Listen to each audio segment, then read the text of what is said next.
through this, you mentioned a lot of different books. Obviously, you're an avid reader. What books would you recommend that people should definitely put in their Well, library? certainly all of the books I've written. Um, I wrote an article several years ago about 5 books that influenced my life. The first one was a Bible. That's obvious in terms of like the book that I've just written. Cialdini's book, Influence, The Psychology of Persuasion. It changed the course of my career, but also the course of my life. It wasn't just confined to what I do. It's changed how I interact with people, interact with my wife, how we raised our daughter. So that was a great book. Um, Presentation Secrets of Steve Jobs.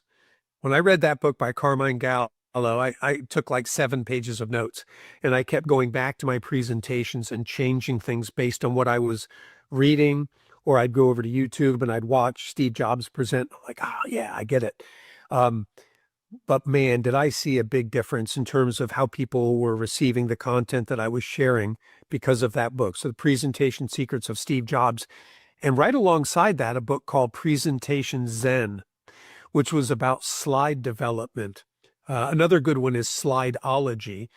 But those books, so many people have just lousy slides full of text and bullet points and things. And people don't remember uh, words, they remember pictures in their brains.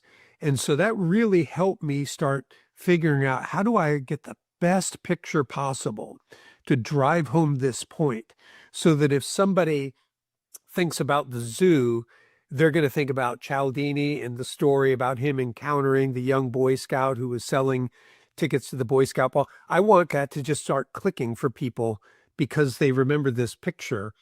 Um, so that was one. And then the 5th book I would say was Viktor Frankl's Man's Search for Meaning.